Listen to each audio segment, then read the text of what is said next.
안녕하세요. 먼 길을 돌아서입니다. 오늘은 가장 최근에 읽은 북커상 수상작 2권을 이야기하겠습니다. 맨 우측에 보이는 약속과 말리의 7개의 달이 21년과 22년 북커상 수상작입니다. 저는 가장 최근에 그 두 작품을 완독했습니다. 따라서 오늘은 저 2권의 작품에 대해서 이야기해 보겠습니다.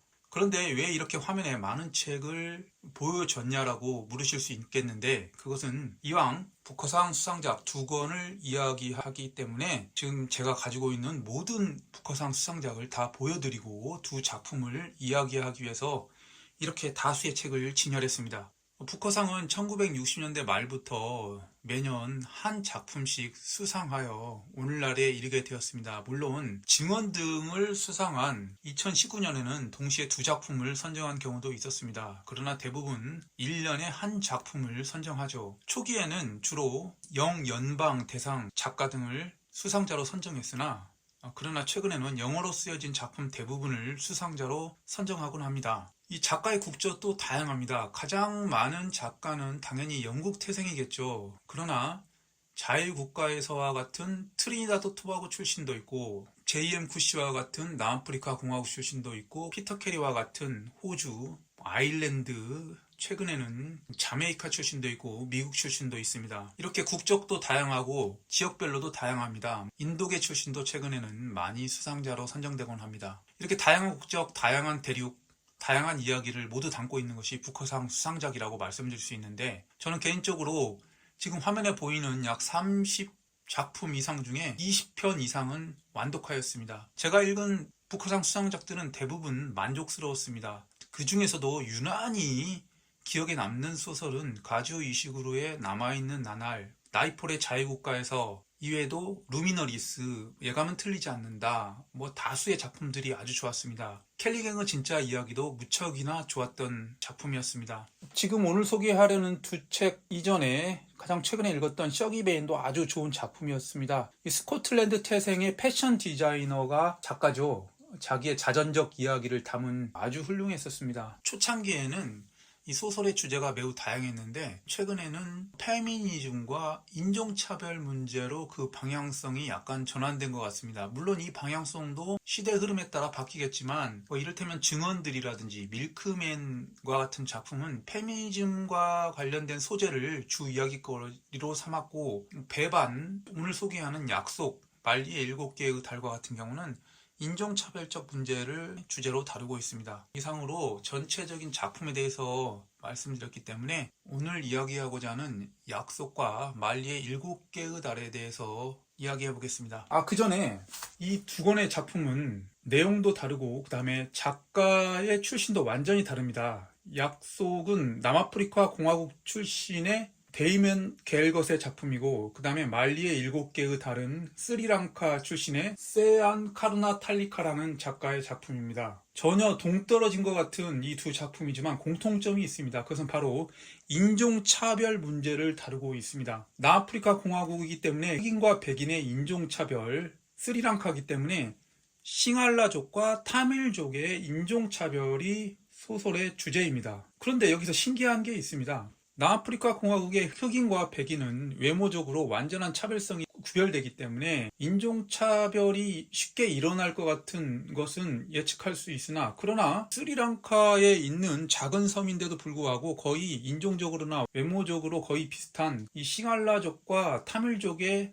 인종차별이 일어나는 것을 봤을 때 이런 생각을 할 수 있습니다. 즉, 인간은 어떤 집단을 형성하게 되면 집단을 나누어 서로 대립하고 강한 자가 약한 자를 억압하는 것들이 종종 대부분의 역사 속에서 발견되는 것을 알 수 있습니다. 그렇다면 또 이렇게 확장돼서 이야기할 수 있겠죠. 인종차별은 본디 인간이 가지고 있는 본성 중에 하나다. 따라서 그것은 막을 수도 없고 어쩔 수 없는 것이다. 이렇게 치부해버리는 사람들도 있을 것입니다. 그것은 자신의 억압을 정당화시키기 위해서 그런 논리를 펼칠 수도 있겠지만, 그런 식으로 따지는 것은 상당히 잘못되어 있죠. 그렇다면 폭력, 살인, 탐욕도 인간의 본성 중에 하나다. 그것도 정당화돼야 된다. 이런 식으로 억지 논리를 펼 수도 있는 것입니다. 따라서 인종차별은 분명히 잘못됐고 분명히 역사 속에서 개선되고 사라져야 할 인간의 측면 중에 하나라고 말씀드릴 수 있겠죠. 자, 그러면 먼저 약속부터 이야기를 펼쳐보겠습니다. 이렇게 약속의 전면 표지를 보게 되면 한 소녀가 있고 황량한 대지에 한 가옥이 있습니다. 그리고 작가의 사진이 있습니다. 뒷면을 보시면 가장 큰 글씨로 우리가 너한테 감사해야 하는 거야. 부서진 지붕에 망할 놈의 방이 3개인 집 우리가 고맙게 생각해야 한다고 라고 뜻모르고 이해 못할 글귀가 쓰여져 있는데, 이 글귀는 이 책의 핵심 주제를 우회적으로 표현한 것입니다. 이 책을 이해하기 위해서는 먼저 남아프리카 공화국에 얽힌 역사를 어느 정도 알고 있어야 합니다. 즉, 남아프리카 공화국은 아주 고대부터 아프리카에 있으므로 흑인의 거주지였겠죠. 그러다가 유럽 열강이 해외로 확장하던 시기에 네덜란드인들이 남아프리카 공화국의 일부를 점령했습니다. 그러다가 다시 영국이 세를 확장하면서 영국이 세력권을 흡수했으나 결국에는 20세기 중반부터는 이 네덜란드계인들이 정권을 장악했습니다. 그런데 그들은 이 원래 거주자인 이 흑인에 대한 차별적 정책을 담은 아파르트헤이트라는 정책을 강하게 추진하는 바람에 인종 간의 대규모의 탄압이 이루어졌습니다. 악명 높은 이 아파르트헤이트 정책은 국제사회에서도 많은 비난을 받고 있었는데 그게 쉽사리 해결될 기미가 보이지 않았지만 결국은 1990년대 이 만델라 대통령으로 정권이 이양되면서 그 정책의 소멸을 보았지만, 그러나 정책은 끝났지만 그 거주자인 흑인과 백인의 이 뇌리 속에는 여전히 아파르트헤이트는 남아있는 것이 현실입니다. 자, 이러한 역사적 사실 속에 이 이야기는 쓰여졌습니다. 그런데 이런 역사적 아픔을 이 소설은 하나의 별도의 이야기로 다루고 있는데, 그것은 한 백인 가문을 등장시킵니다. 그들은 대규모 농지를 소유하고 있는데 흑인 하녀 가족을 대동하고 농장을 경영하고 있습니다. 그러던 어느 날 백인 가정의 엄마가 암으로 사망합니다. 그녀는 사망 당시 자신을 돌봐준 흑인 하녀에게 그녀가 기거하고 있던 작은 집을 물려주겠다고 소설 속 아빠와 약속을 합니다. 그러고 사망을 하죠. 그러나 그 약속은 이 나머지 가문의 사람들이 한 명 한 명씩 사망해 가면서 그 약속은 점차로 희석되고 소멸해 가는 그런 이야기를 다루고 있습니다. 그 과정 속에 이 백인의 적나라한 현실과 그리고 흑인이 처해 있는 그들의 현실을 아주 잘 보여주고 있다고 생각합니다. 이 소설의 특징 중에 하나는 처음에는 다소 이야기 전개가 밋밋하고 흥미가 좀 반감되는 그런 느낌이 들었지만, 이 종반으로 갈수록 이야기의 흡입력이 점점 커지고 이야기의 확장성도 점점점 거대해지면서 엄청난 이야기 속으로 빨려 들어가게 만듭니다. 그리고 책장을 다 덮었을 때는 그 밀려드는 감흥을 쉽사리 헤어나오기 힘들 정도로 상당히 좋은 작품이었습니다. 남아프리카 공화국 인종 탄압과 관련된 J.M. 쿠시의 마이클 K의 삶과 시대라는 작품도 읽었지만 저는 개인적으로 데이먼 갤것의 약속이 훨씬 더 제게 진한 감흥을 안겼습니다. 이 약속은 부커상 수상작임에도 불구하고 출간 즉시 구입하지 않고 왠지 모르게 망설였던 작품입니다. 이상하게 손이 가지 않는 작품이었는데 생각보다 너무나 좋은 소설이라는 것을 느끼게 되었습니다. 제 부커상 리스트에서 영원히 잊지 못할 작품이 하나 추가되었습니다. 데이먼 갤것의 약속이었습니다.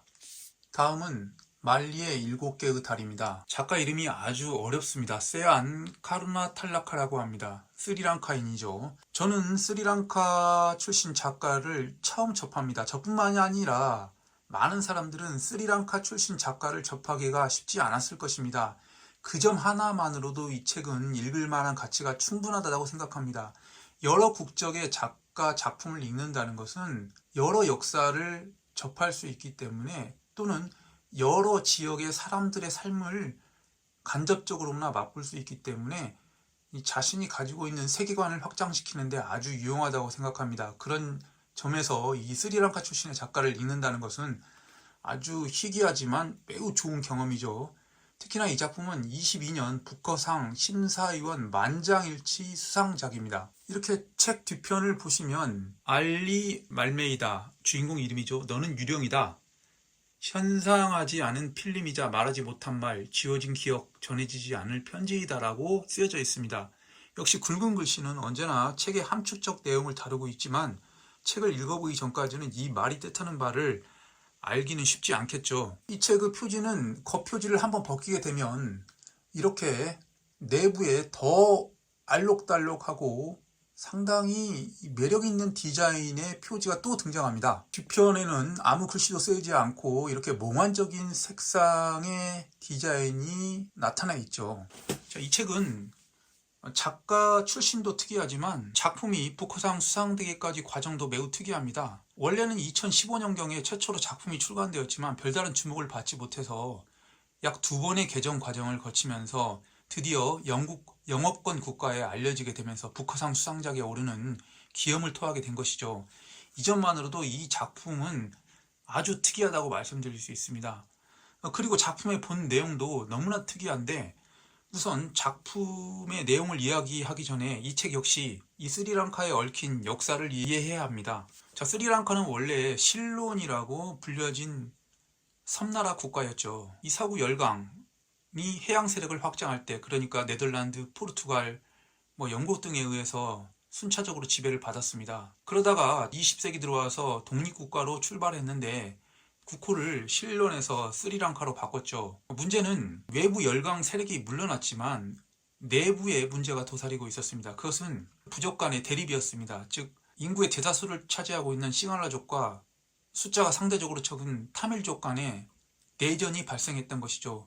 이것은 1980년대부터 2000년대 초반까지 약 25년간의 피에 얽힌 내전이 일어났습니다. 상상할 수 없는 사람들이 사망하거나 실종되는 그런 역사적 사건이 있었는데 이 책은 바로 그런 내전의 한복판에서 주인공 알메이다라는 사진작가가 그 취재 과정에서 뜬모를 죽음을 당합니다.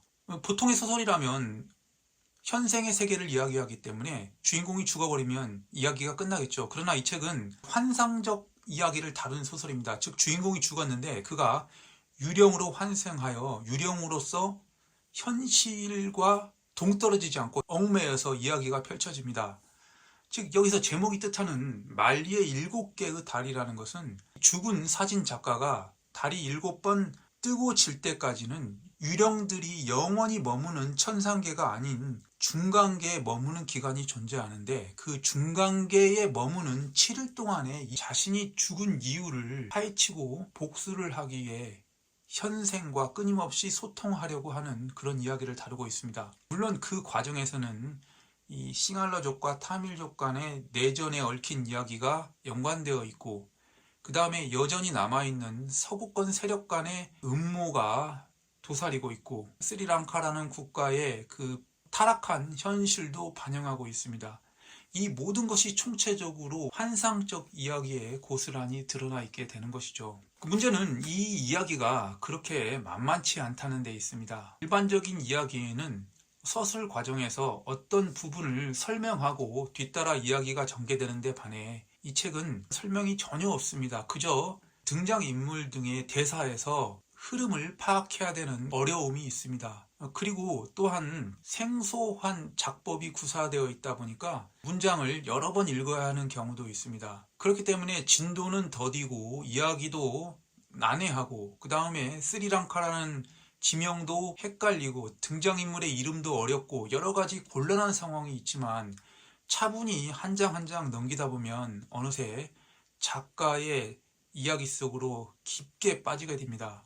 그리고 완독하고 난 다음에는 스리랑카라는 나라의 생소한 이야기가 독서 경험 속에 또 하나로 녹아들게 되는 것이죠. 덧붙여 이 모든 것들을 독서로 소화하기에는 다소 힘든 여정이었지만 충분히 좋은 소설이라고 생각합니다. 이렇게 오늘은 약속, 말리의 7개의 달이라는 특이한 이야기를 그것도 부커상을 수상한 작품을 이야기해 보았습니다. 이상으로 약속과 말리의 7개의 달에 대한 책 소개를 마치겠습니다. 감사합니다. 먼 길을 돌아서였습니다.